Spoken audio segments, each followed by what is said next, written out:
After the deadly school shooting incident in Tacloban City, the Interior Department advises the public to stay vigilant and report threats before whispers turn into violence. From warning signs on the ground to political fire online, Malacanang hits back at Senator Alan Peter Cayetano, refuting as baseless his claims that impeachment is now being used to cover up corruption. And in the ongoing impeachment pre-trial, a controversial name returns to the spotlight. Mary Grace Piatos, one of the names suspected to be fake, linked to the confidential fund receipts in question, is now on the prosecution's witness list. Good evening, I'm Lourdes De Vera. Several schools and local governments nationwide are strengthening security protocols after the fatal school shooting in Tacloban City. To discuss the city's response measures and the latest developments on the case, we are now joined by Tacloban City Mayor Alfred Romualdez. Mayor, maupay nga gabi and damo nga salamat for joining us, sir. Maupay ang gabi at sa mga listeners natin na maupay ang gabi. All right, sir. Currently, yung mga learners, teachers, parents are now, if I understand it correctly, are now undergoing psychological first aid sessions.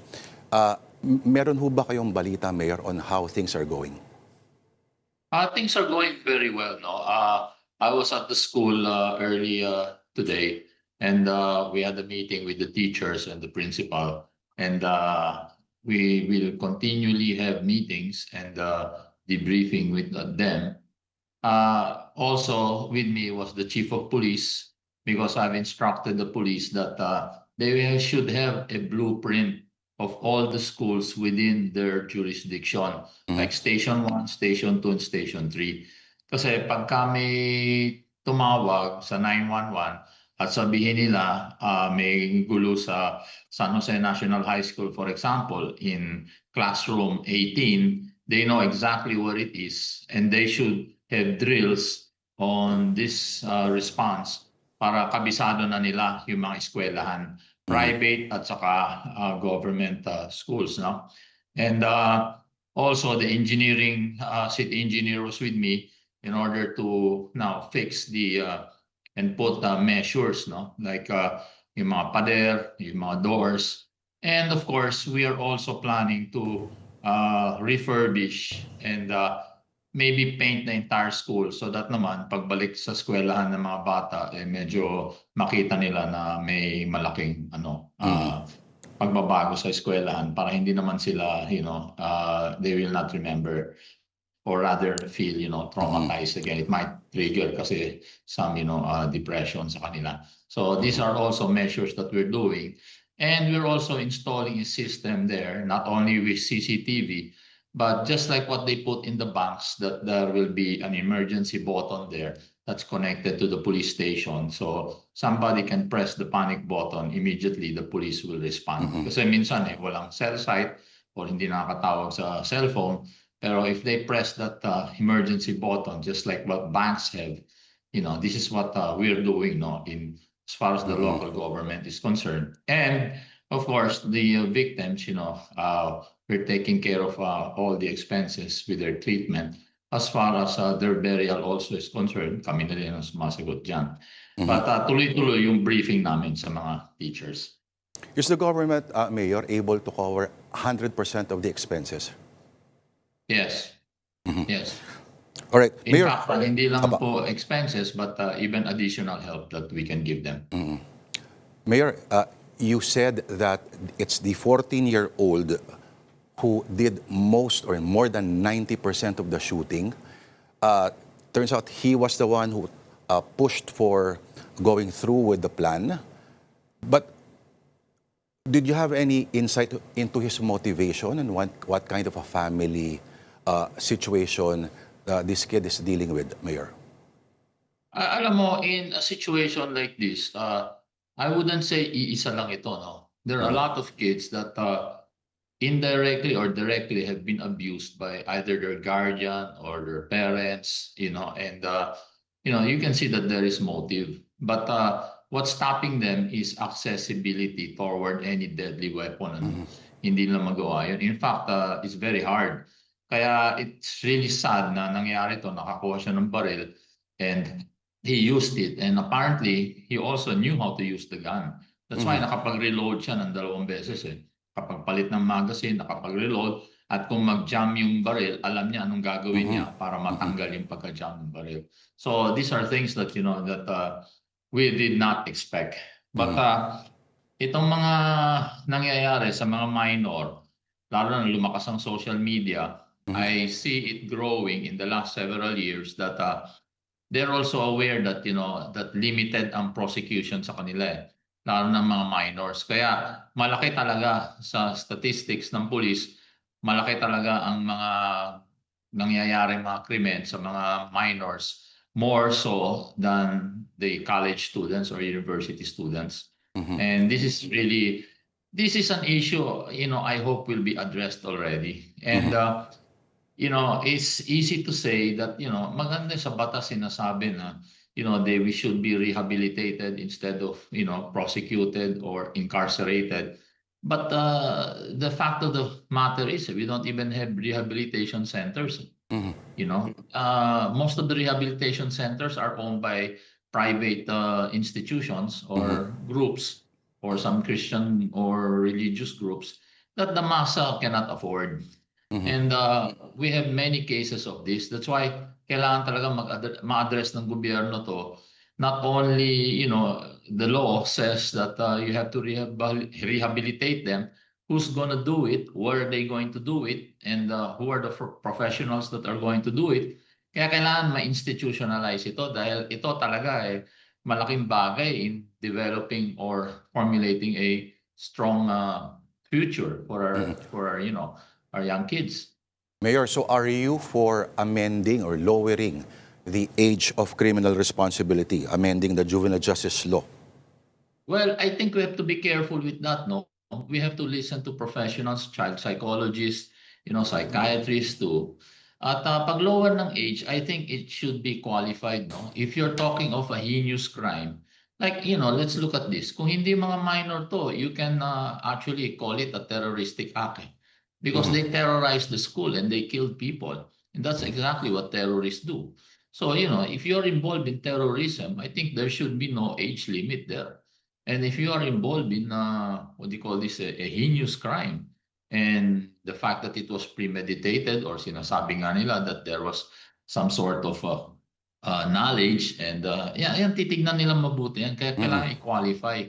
Hindi importante masyado yung age. Ang importante, anong klaseng krimen na ipapatong dyan at nakikita nila na, you know, na pwede babaan mo ng 12, pwede i-retain mo ng 14, paano makakaso yan? Kasi if you lower the age to 12, eh ano nangyari? Kahit suntukan, pwede mo na ikulong yung 12-year-old.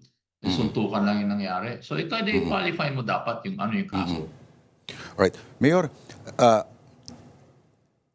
sinasabi lagi ng mga Pinoy noon, ano, yung mga nangyayari sa Columbine, Parkland, Virginia Tech, school shootings will never happen in the Philippines. But it happened. Nakita po natin sa syudad pa ng Tacloban. Ano? Yung ganito ho ba, Mayor, how do we avoid the usual cycle of outrage, yung mga committee hearings, tapos yung matatabunan lang itong mga issues ito in the next few months, sir? Well, for me, you know, why don't we look at other countries? For example, like Australia. Dapat pag minor, hindi na pakawakan ng cellphone yan. Pakatapos dapat gumalaw na rin ng national government. Tignan nila itong mga websites na to na pagbawalan at huwag na papasukin sa bansa natin. Dahil meron talagang mga professional terrorist groups that really engage in creating apps that will create chaos in your country, and they target the young minds, you know, that are not too familiar with this, and we have to protect our children, you know, from that. So I feel, you know, dapat pag-aralan mabuti yan at i-restrict yung mga ibang sites at the same time rin i-restrict yung paggamit ng cellphone kasi yun nga, that's what I feel, and this is coming from feedback coming from parents, no? Even parents now are having difficulty raising their kids because the strength of social media is so strong.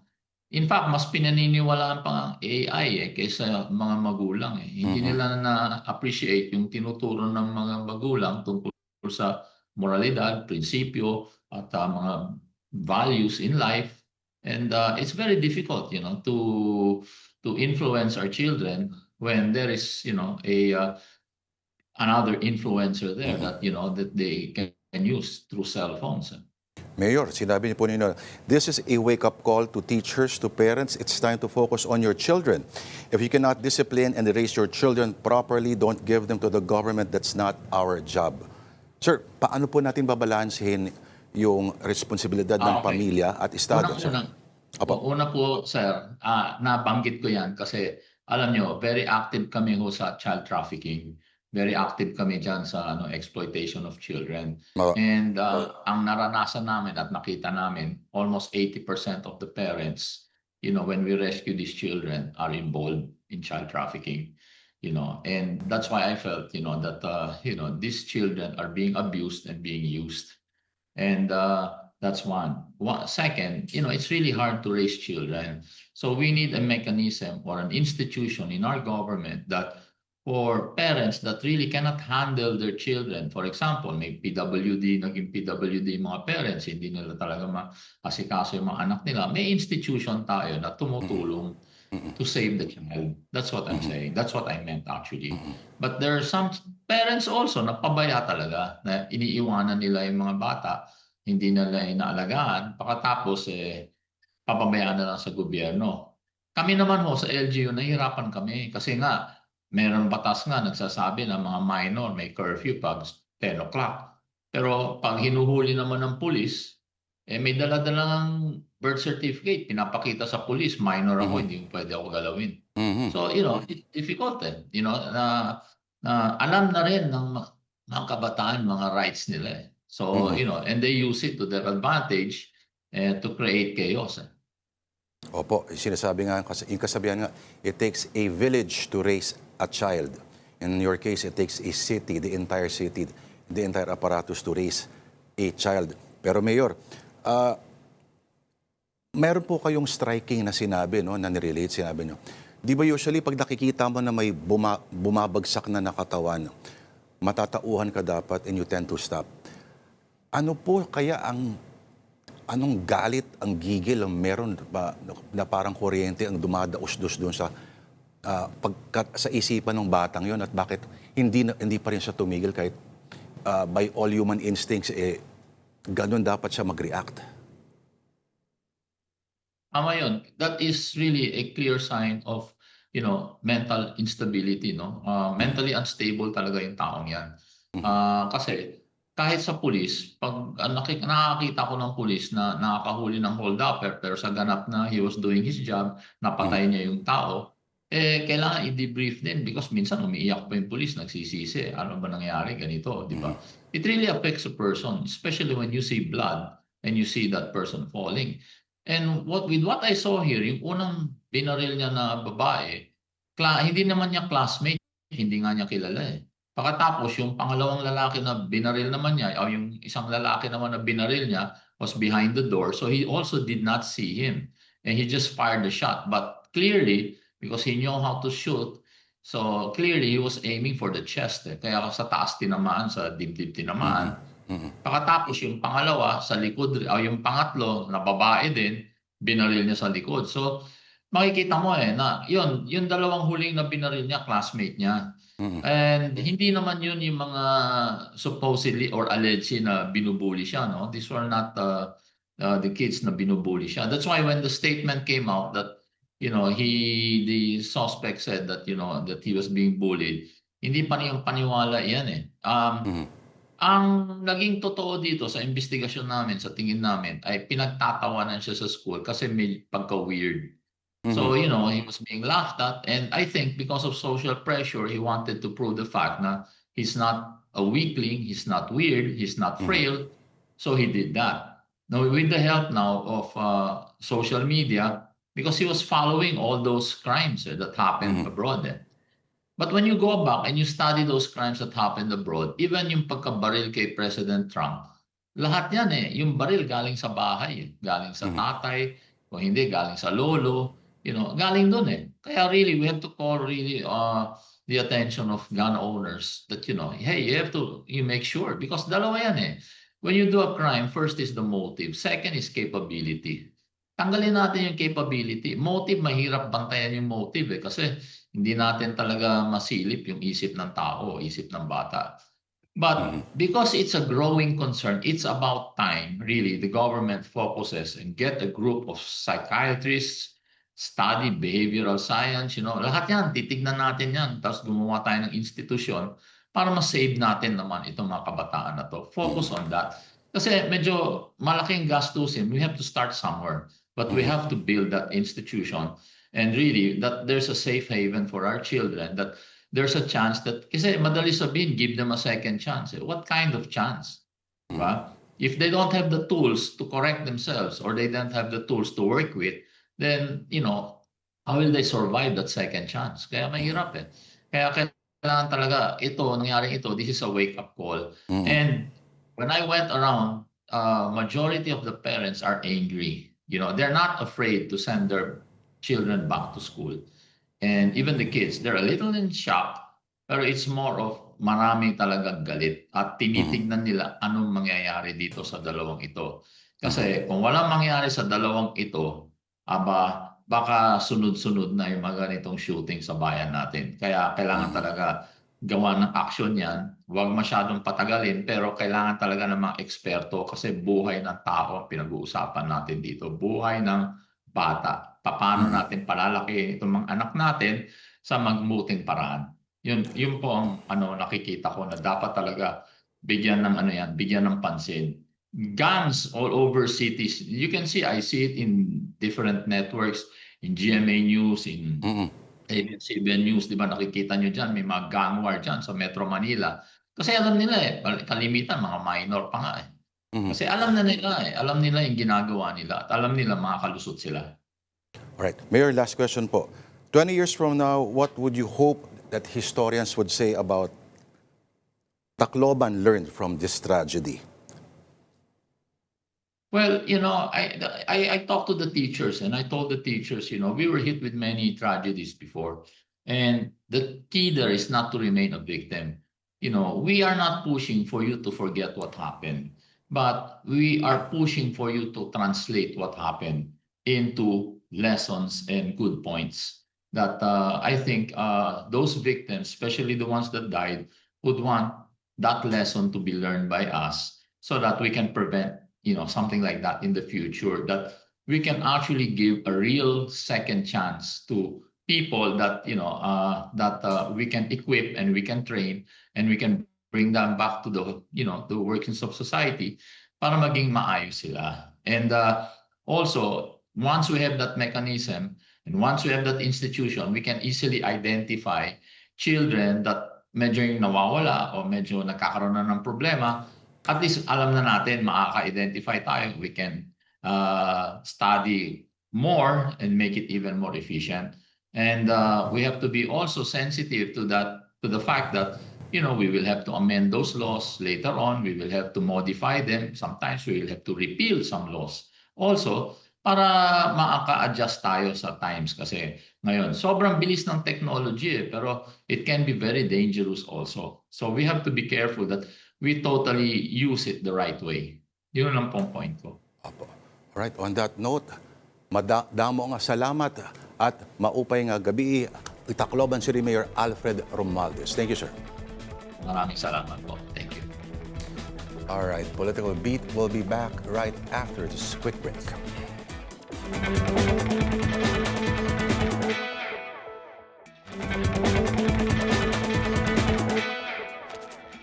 And you're still watching Political Beat. Anticipation builds for the impeachment trial of Vice President Sara Duterte, which is scheduled to officially begin on July 6, unless somebody derails it. And with the pre-trial now complete, are both sides ready for what could be one of the country's most consequential political proceedings? Let's discuss this and more with political commentator and one of the kagawads of Barangay Laging Handa, Quezon City, Jesus Falsis joins us live in the studio. Attorney Jess, maraming salamat. Thank you for joining Thank us. you for having me, sir. Long time no see. I don't know if you remember, matagal na tayo nagkita. Napapanood Before na kita sa pandemic. telebisyon. Oo, Attorney Jess. Pinagsama tayo, sir. Jesus, Lord, Word of the Lord. Yes. Pero ang kaibahan, pag may kinuha ako, pero pagkasama si... Kaboom yun, ah. Kaboom! Alright. Kakaiba yung ano na yun, ah. Of course, you're closely following the proceedings na nangyari sa atin, ano? Of course. Okay. Sinabi mo na master gaslighter ang dating Senate President. Ang gaslighting, mga kapatid, ay, kumbaga, siya na may kasalanan, gagawa pa siya ng paraan na parang ikaw ang may kagagawan. Sa anong paraan siya na magaling Or mang-gaslight? for example, totoong may extrajudicial killings, but they will say wala. Yung 30,000 daw hinugot lang kung saan. Kasi si Senate President Alan Peter, before all of this recent brouhaha, noon pa siya gaslighter. In-interview pa siya internationally ni Mehdi Hassan, if I remember correctly. Nakain siya doon, nilamon siya ng buhay. Para daw tayo Singapore. Sa debate, di ba? Kasi yung mga police reports, yung extrajudicial killings, he was denying it. But it's factual na talagang may extrajudicial killings na inosente yung tao and yet pinapatay. Sasabihin niya hindi. That's gaslighting until now. So ako, I'm one of the strongest advocates against DDS, gaslighting. Kasi ang tagal na nating na pagdaanan yung panahon na yung katotohanan nakikita na natin and yet the government was saying another. So we were being gaslighted na tayo daw ang mali, ng advocates daw ang mali, human rights daw ang mali. Remember yung statement na we care about human lives, not human Human rights. rights. My God, that is one of the biggest gaslighting. Very Orwellian, yung double speak. Double speak. Di ba? Na sinasabi nila they are for human lives when in fact they're killing human lives. They're destroying human lives. Ayaw din nila sa human rights. Ang mga human rights advocates daw ang against human lives. Very funny. Master gaslighter. Ganon pa rin ba ang conversation sa mga comment section sa social media hanggang ngayon? Oh yes, lalo na yung human lives, not human rights, na we care about human lives, not human rights. That's the difference. Naku. Tapos yung iba pang comments syempre ngayon na mas safe daw talaga noon. When in fact, ang dami ding tao who feared for their lives. They forget yung surveys. May surveys noon, Sir Lord. Sinasabi ng 8 out of 10 Filipinos, they were afraid of being extrajudicially killed on the streets. So is that safety? Tsaka yung nakikita mo sa mga pahayagan, sa mga balita na puro bangkay, puro streaks of blood ang mga kali. And lalabas ka lang. Like ako sa Quezon City, di ba? Caloocan. Dito sa Metro Manila, madaming mga urbanized cities na places na yung mga ating kababayang mahihirap sa mga quote-unquote squatters area, informal settlers area ngayon. Biglang na lang, may babalandrang katawan na wag tularan, pusher ako, ganun-ganun. Who did that? How did that happen? That only happened panahon ni President Duterte. Because kill. Okay. So, babalik tayo dito sa may pre-trial, ano? Based sa mga observations mo, sinong panig ang tingin mo ang mas handa? Well, hindi kasi nila pinapublish yung pre-trial briefs nila. Yung kanilang final na briefs. Briefs na legal sense, not any other brief. Wink, wink, wink. And then wala ding pre-trial conference na public yung live, no? But I was privileged. Sa tingin mo dapat meron? I think so. But ako kasi I was privileged enough to see the pre-trial briefs. And anyway, nabalita na yan ng media ngayon. For example, nasa pre-trial brief yung pangalan ni Mary Grace Piatos, nandun yung ibang mga core witnesses like Sonny Trillanes, Ramil Madriaga. Ang hindi pa nga nabalita ng media na meron dong isang witness, nakapangalan talaga, hindi ko na lang sasabihin muna, na magko-corroborate daw sa testimony ni Ramil Madriaga. So doon sa tanong mo, Sir Lord, among other things kasi syempre, hindi ko naman ma-explain sa ating mga kababayang nakikinig at nanonood. Pero sa aking nakita na pre-trial brief at sa ating mga Tweety birds sa loob ng Senate tsaka ng Congress, yung mga prosecutors, no, mas handa ang House team, ang prosecutors, because the evidence is already laid out. Yung defense ang nangangapa at humahabol in terms of paano ba natin ma-defend ito. Voluminous yung documents, voluminous yung mga witnesses, and all of this are more of numbers. And numbers don't lie. Hindi naman siya puro Ramil Madriaga lang or Sonny Trillanes. These are hard numbers. So how can they explain that away? Yun yung kanilang kinakatakutan. Yung nakita ba natin nung sa nangyari mga hearing sa committee yung Justice Committee sa Kongreso, parang ganun ba ang parang foreshadowing nung mangyayari na makikita natin? Foreshadowing patikim kasi mas madami pa ang lalabas sa trial. The House has already indicated that they have more evidence, no? For example, si Kong Terry doon parang nadulas kasi nakwento niya na meron pang mga assets and properties si VP Sara na meron silang hawak. Alam nila, assets ni VP Sara, but she did not declare in her SALN. For example, sabi ni Kong Terry doon, firearms. Yan. But they have more than that. They have more than that. Siyempre, hindi ko na i-disclose. But anong punto doon? Former Chief Justice Corona was impeached for wrongful or failure to declare all of his assets. It might not be criminal. Later kasi na-acquit siya dun sa isang criminal case, no? Yun yung sinasabi ng mga supporters niya. But ang point, in terms of impeachment, which is more administrative, Yes. which is more accountability mechanism, kung kayang i-impeach at patanggalin ang Chief Justice for failure to declare sa salin, lahat ng properties, including dollar accounts, why can't it apply to this current Vice President? Okay. Ang sinasabi nila ay lahat ito ay mga paninira lamang sa Vice Presidente dahil alam mo na, in the usual line, kumbaga, this is anti-VP propaganda. Pero yung mga, halimbawa, kung ikaw barangay kagawad, paano, I'm sure may mga nagdatry makipag-debate sa'yo ng mga kabarangay mo of a certain political persuasion. Paano mo sila ini-engage? Paano mo pinapaliwanag sa kanila? Ganito kasi yan. Paano mo pinapaliwanag yung proseso ay lehitimong proseso? Well, una naman, lahat ay politika eh. You know, being elected by itself is politics. Yung pagbuo ng Uniteam is politics. Yung pag-divorce nila as Uniteam is politics. So kahit sabihin, let's just say, let's admit, pamumulitika itong impeachment, so what? And that's the essence of the Constitution. That's the essence of democracy. Bakit essence ng Constitution? Nasa Constitution yung voting. Nasa Constitution yung democracy. And part of that is holding someone accountable. Kung may lumabas na ebidensya, kung wala namang ebidensya, walang impeachment eh. Kung talagang walang ebidensya, walang impeachment. Pero doon sa issue ng pamumulitika, we have to remember, ang sagot ko kasi dyan, we have to remember, nung lumabas yung pinakaunang ebidensya, that is the basis of the impeachment, one of the 4 articles. Ano to? Yung 125 million pesos in 11 days. Pero ngayon, hindi na lang 11 days, di ba? Hindi pala 11 days. Ganun. Magkakampi pa sila noon ni President Bongbong Marcos at Vice President Sara Duterte. Hindi pa kumpleto ang divorce ng Uniteam noon. Sino naglabas noon? Si Kong Representative Franz Castro ng Makabayan Bloc. Siya ang gumisa kay Kong Stella Kimbo na parang sponsor or nagde-defend ng budget, di ba? Or defending the next year's budget. So, in-examine niya ng Makabayan Bloc and from there, nag-unravel lahat. So, paano pamumulitika ito? Let's just say, politika ni BBM. That might be true. But it started out na magkakampi pa din sila and yet, lumabas lang yung ebidensya. So, kung may ebidensya kasi, kung umalingasaw yung baho mo, hindi na yun ma-ignore. Ano tayo?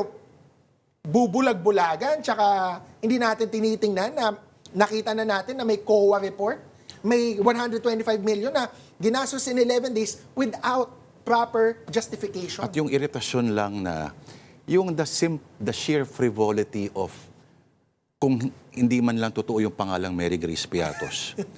Yung hindi man lang nag-effort na ang daming sunulat na panitika na may mga pangalan ng mga karakter. Andyan yung PLDT na yellow book, yellow pages, ano? Pero yung sheer hoots pa lamang ng free association, nakita ko pangalan to, at ginamit ko to. And the temerity to get away, of thinking you can get away with it, from a managerial standpoint, kahit sabihin mo, criminal endeavor ito,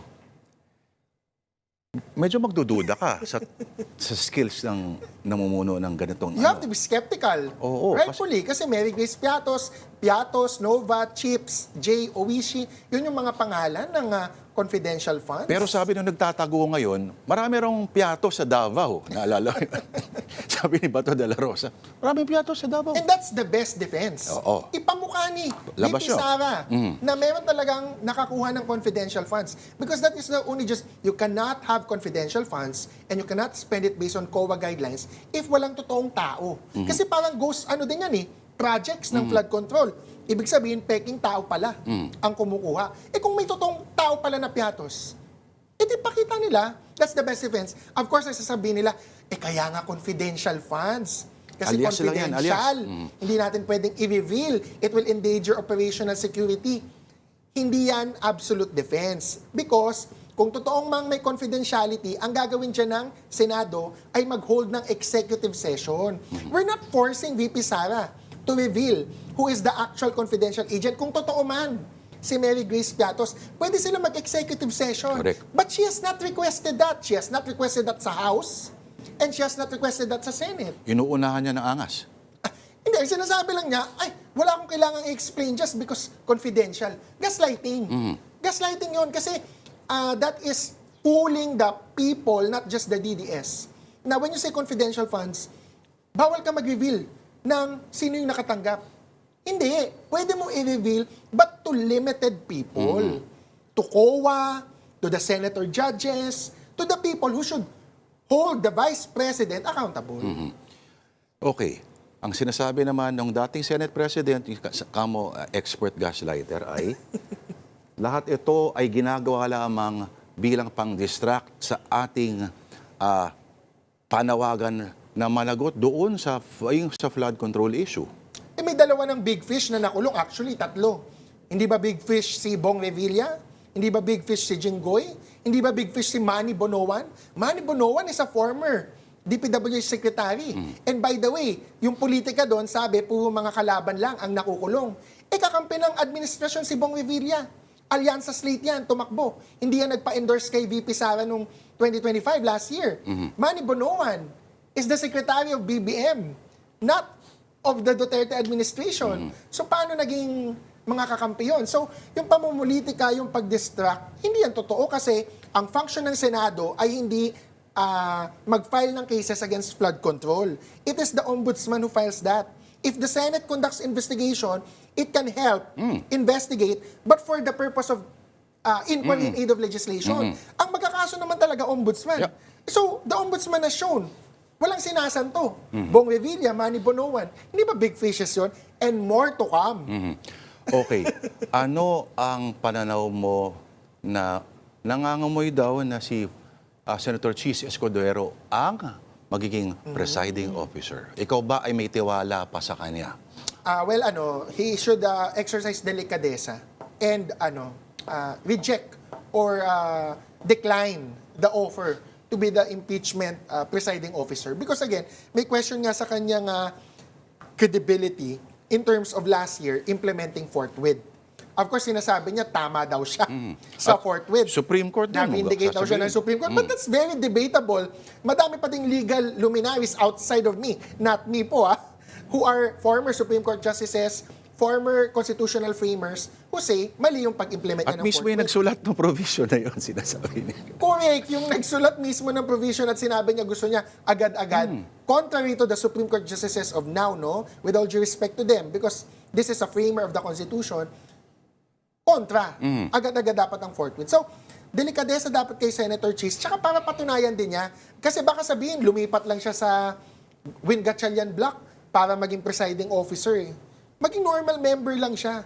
Kasi yun ang magiging impression sa kanya. So, he should exercise delicadeza and say, okay, there are many people questioning my track record, and so I'll just participate as a senator judge.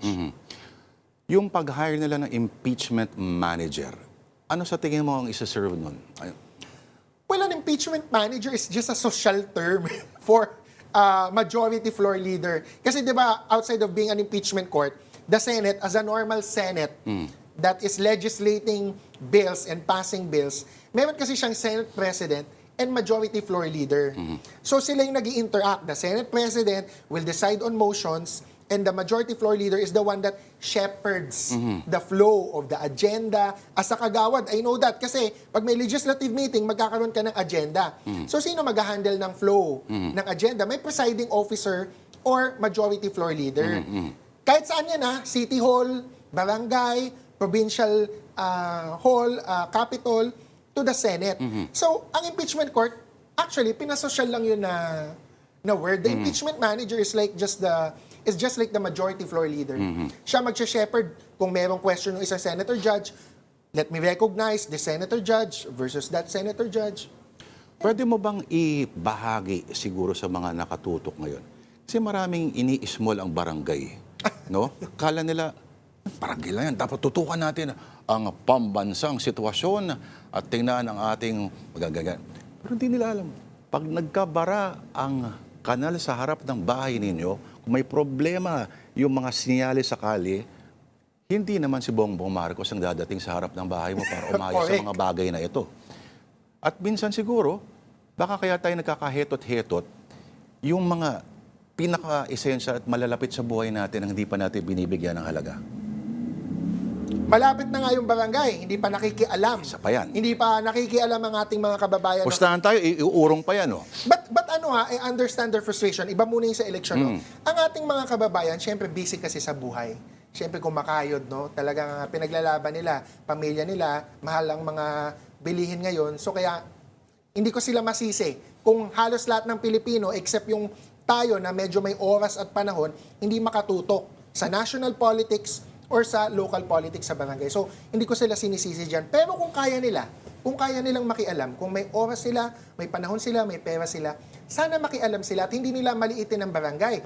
Kasi madami tayong mga kababayan, may panahon naman, hindi sila sumasali sa General Assembly ng kanilang barangay. Hindi sila nakikialam at chine-check yung budget ng barangay. Correct. Hindi nila sinisingil si Kapitan, Kapitan, bakit wala kang project? Or bakit madumi pa din yung ating drainage? Bakit hindi natitrim yung mga puno? Bakit yung wiring magulo? Ganyan. Yung mga ganyang problema, pwede nang idiretso yan kay Kapitan bago ka pumunta kay Mayor or bago kay Presidente. Di ba kasi si Or Presidente, kay Rafi Tulfo. mga big infrastructure projects yan We have to remember, for example, I'll just use as an example, Mayor Vico Soto. Just 2 weeks ago, meron siyang report na medyo kahindik-hindik na parang isang barangay sa Pasig nagkaroon ng ghost projects as to wheelchairs for PWDs kasi may budget ang barangay. Ang barangay pwede yan bumili, for example, ng walkie-talkie, pang anti-disaster, disaster response, di ba? Pwede yan bumili ng mga life vest, bulletproof, kung ano man. For example, wheelchair. May programa para sa PWD, wala daw ni isa na wheelchair na mapakita yung barangay na totoong nabili, pero sinabi, gastos na, na fully utilized na, meron daw binili, pero walang mapakita. Tinanong ni Mayor Vico yung mga constituents, tinanong niya yung ibang barangay officials or employees, not necessarily the kagawads or the kapitan, walang mapakita. Ang meron daw yung mga wheelchairs na galing pa sa mga konsehal o yung mga sponsor. Pero hindi na kasi kailangan magmakaawa kay councilor, hindi mo na kailangan mamulita ka kay mayor kung si barangay captain mismo tsaka yung mga barangay kagawads, they know how to spend. Totoo talaga na parang sa yung slogan ng chocolate sports drink, great things start from small beginnings. Great things start from small beginnings and the closest to your heart is the barangay. Correct. So it's so easy to participate sana sa barangay compared sa City Hall. Medyo malayo si Mayor, baka hindi mo siya makilala kahit sa buong buhay mo Pero si Kapitan, makikilala mo yan. Imposible hindi mo yan makilala kahit isang beses sa buhay mo. Na-towing yung kotse mo or mayroong problema, jaywalking, basura, traffic light or city light, yung ilaw sa kalsada. Si Kapitan yan. And as we've learned, nung panahon ng pandemya, ang barangay leadership can spell heaven or hell.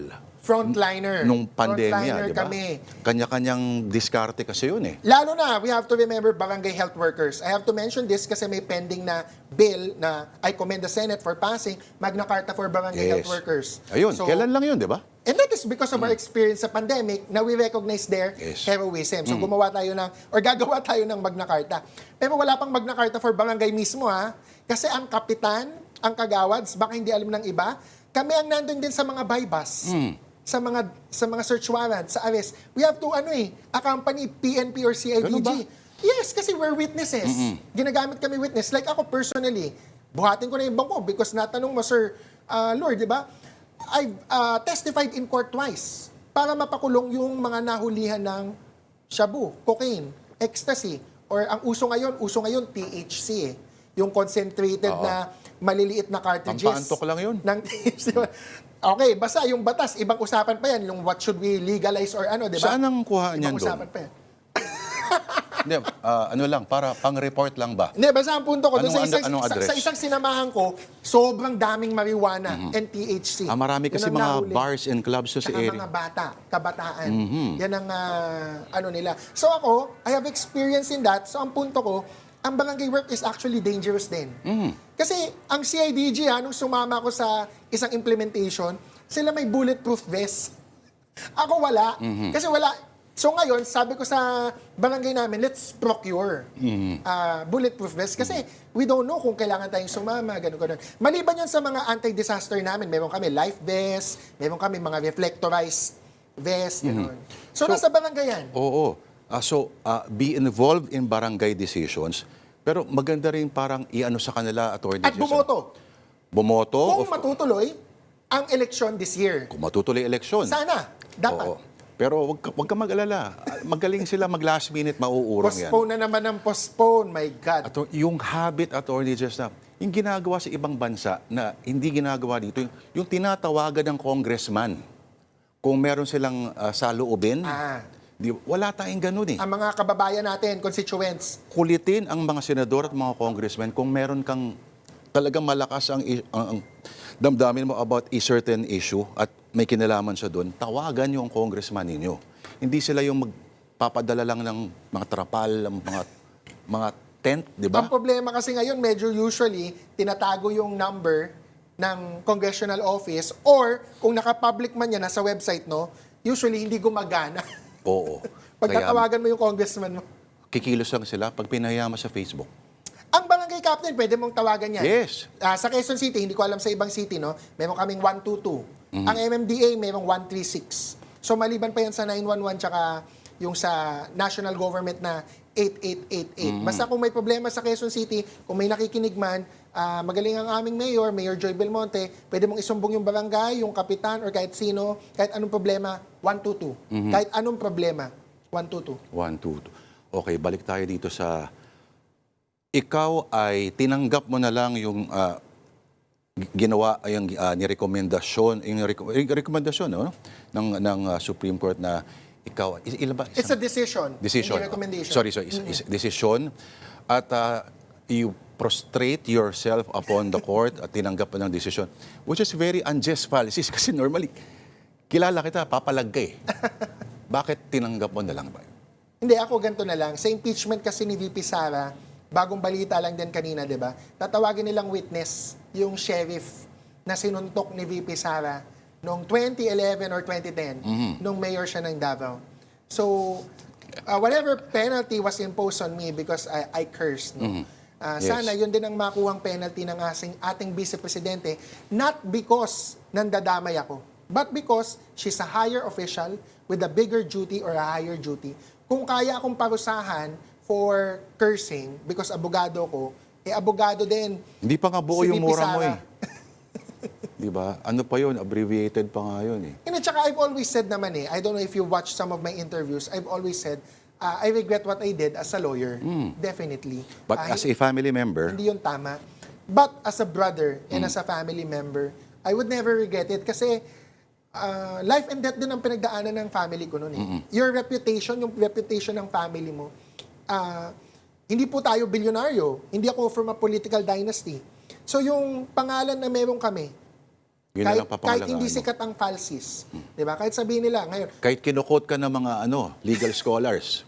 basta po ang punto ko, yung falsis kasi pag sinabi mo yan sa kapatid ko, matatanong din sa akin yan kasi maliit lang kami. Konti lang ang falsis eh. So, dinefend ko talaga yung reputation ng family ko to the extent that I can. Okay, interesting ito, no? So, sorry, hanggang kailan magtatagal yung suspension ba? 1 year from the decision, when the decision came out, I got the copy of the decision mid-June. So it will expire next year, but hindi siya automatic. I will have to apply and file a ganon? motion with the Supreme Court. Yeah, so that they can monitor and check if may remorse, if merong... Kailangan may pagsisisi kang ipakita. Of course, kung ano nang ginawa mo sa 1 year na yon para magkaroon ka ulit ng privilege. It's a privilege to practice law eh. Kaway tayo doon sa mga friends natin sa Supreme Court. Hindi ako kakaway. Ano po, I respect the decision of the Supreme Court. But, Pero hindi mo kabuhayan, sinasabi mo naman kasi, you're a lawyer, but lawyering is not your main bread and butter. luckily, and Sir Lord, no, with all humility, kung may makapanood mang Supreme Court Justice, no, hindi naman din ako nag-aral ng law. I didn't become a lawyer to practice it in the traditional sense. Meaning law firm, meaning talagang yayaman ako or kikita ako by charging to clients. So I studied the law because I'm a member of the minority. I'm an LGBT minority. Yan. So I wanted to empower myself. I wanted to study the law to know how to change it. At yan din ang nakasulat sa entrance exam ko sa UP Law. Tinanong doon, why do you want to study the law?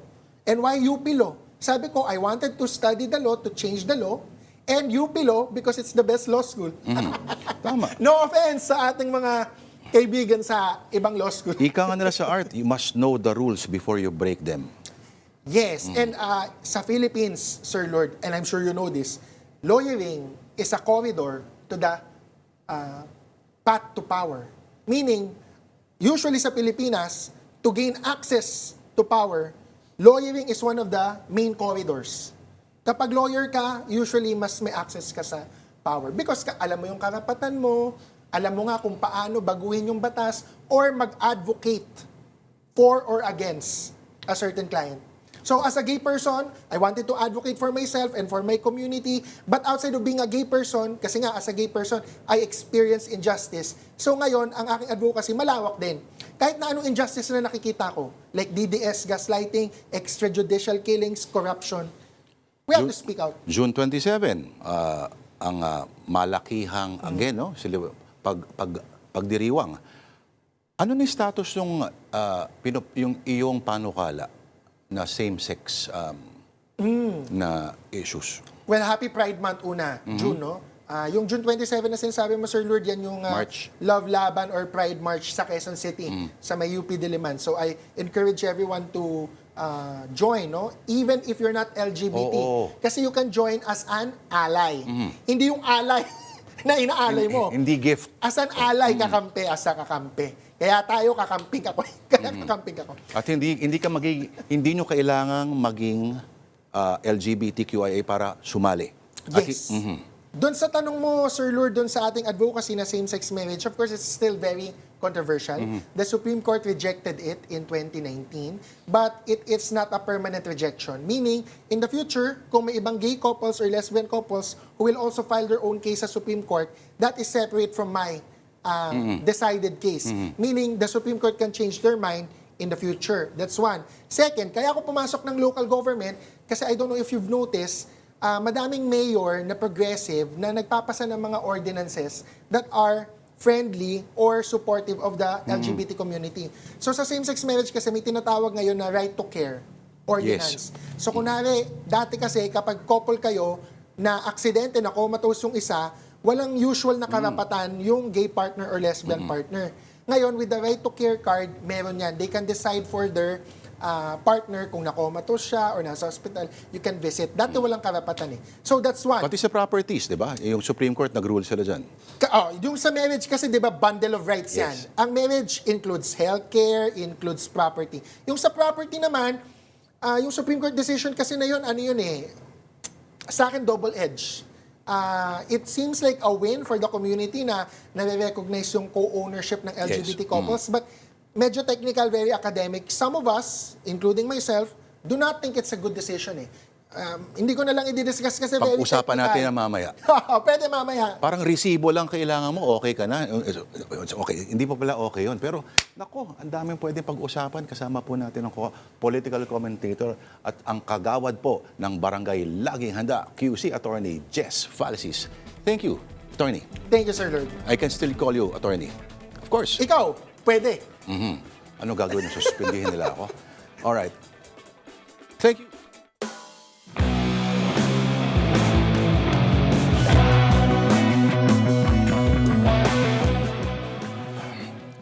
There was a time when police announced the dismantling of kidnapping syndicates, terrorist organizations, or the seizure of narcotics worth hundreds of millions, or the arrest of a most wanted fugitive.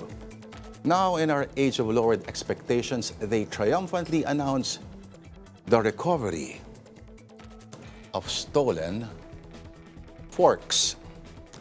Forks, take note, not metaphorical forks, not forks in the road, not this fork for hunting witches, but actual forks. You know, the kind with which you spear your breakfast pancakes or twirl your sweet spaghetti.